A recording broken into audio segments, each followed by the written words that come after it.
Let's come back to Accra and move to other issues because the leader of the NDC in Parliament, Haruna Iddrisu, has raised concerns about why ministers who are yet to be passed by Parliament are acting in various capacities already.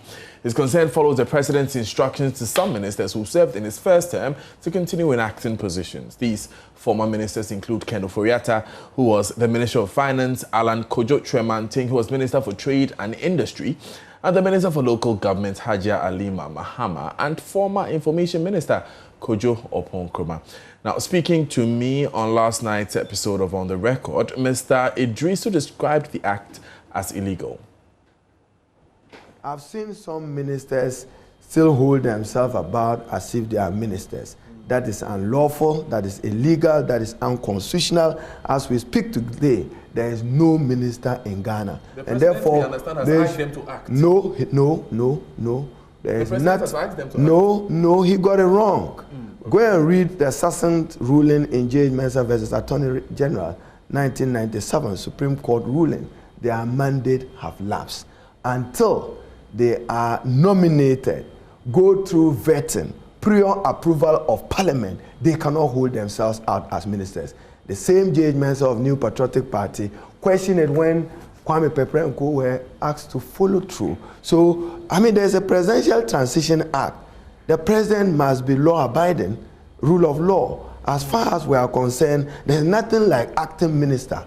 The Supreme Court ruling does not recognize an acting minister. So what will the minority do about it? And I say the Supreme Court ruling, J. Mensah versus Attorney General, I have a copy I'll read to you, does not recognize any person purporting to hold himself as minister and wanting to exercise the authority and mandate of a minister. Their time have lapsed. That is why it's interesting. What happened in Parliament, we saw some ministers are being pointed that they gave command to soldiers or military or police at that material time at midnight. There was no minister for defense, there was no minister for interior. Whoever gave that authority acted unlawfully and would hold him accountable to that. So you're going to no authority. The hearing I say there will be an inquiry to understand some people's conduct and whether that conduct is acceptable in a democracy, that a sitting member of Parliament can run away and even swallow ballot papers already printed. So, Mr. Iddrisu, what specific action is your side of Parliament going to do, and your party going to do about the President's directive to the ministers to act? The President is wrong in law, and his conduct is unconstitutional. He should be the last person to be acting in breach of the law, particularly when the Supreme Court ruling in J. Mensah versus Attorney General 1997 said that there can be no minister, and there's nothing like a holding minister. Now, to help us understand these issues better is private legal practitioner Martin Kpebu, who has a view which differs from Mr. Iddrisu. He joins us via Zoom. Good morning, sir. Thanks for joining us. Why do you disagree with Mr. Haruna Iddrisu?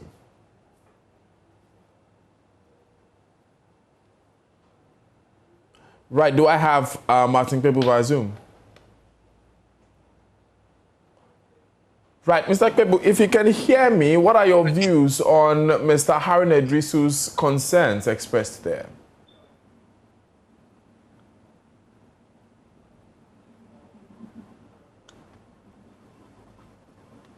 Right, do I have Martin Kpebu via Zoom? It looks like Mr. Kpebu is finding it difficult to hear us. We might have to re-establish that connection with him. But we will be getting some more illumination on these issues, particularly having to do with the President's appointment of some former ministers that act as ministers to perform their duties in an acting capacity. I understand that we have Mr. Kpebu via phone. Mr. Martin Kpebu, thanks for joining us. What are your views on Mr. Haruna Iddrisu's concerns? Hey, Daniel, I must say, I'm surprised at the petition because my reading of the J. Mensah Attorney General case is rather to the contrary. So let me take it clearly this way.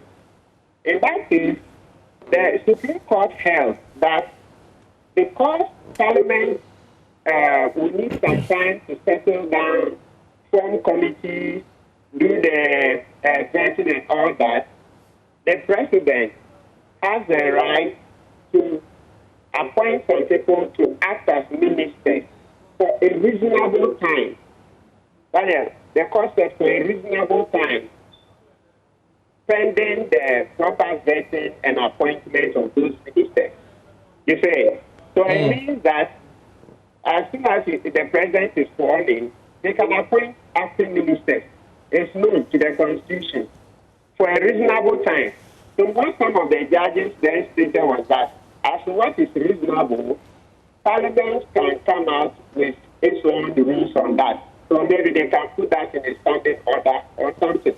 But some of the judges, so to be clear, Justice after wrote the lead opinion, Justice Ampere concurred and wrote his own words. Justice Benjamin also concurred and wrote some words. Justice Sophia Etufu, also the former CJ, also concurred. So it's very clear that the president has the power to appoint some persons to act as ministers for a reasonable time. Now, when we say reasonable, in law, sometimes it can be 3 months, other times 6 months, but bottom line, they didn't put the exact time. Right. Now, Mr. Akpebu, the concern here is that if in the 1997 case that J.H. Mensah brought in, Mr. Rawlings, former President Rawlings, asked his former ministers to continue work there. Is it the case then that Mr. J.H. Mensah was trying to prevent them from continuing work as substantive ministers and not as acting ministers? Well, you know, also in English, we can argue about words. I can't think much about it, except to say that, bottom line, they are both sets of ministers are exercising the powers of the office. So, in practical terms, it's the same thing, whether the person is supposed to continue or he's an acting minister. But it looks like the word acting looks more appropriate. Now, my attention has also been drawn to the Presidential Transition Act 2012, and I'm reading it now. 14.5 says, before the appointment of the office of the incoming minister, a person so appointed by the president shall be in charge of the relevant ministry, but shall not take a decision involving a policy issue except in the Ministry of Justice, where the Solicitor General shall be in charge of the ministry. Does this settle the matter then, Mr. Bibu? Yes, so even without the Presidential Transition Act, we only have a Supreme Court decision. And let's not forget, the Constitution is the higher law. So now the Constitution allows acting ministers. We don't even need the Presidential Transition Act to say so. Okay. Martin Pebu, thank you very much for this legal education. He is a private legal practitioner.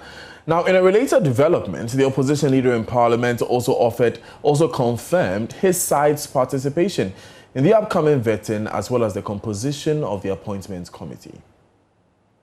Concerns of Ghanaians that have picked up very strongly is, will the NDC take part in appointments committee? Will the NDC take part in vetting of ministers?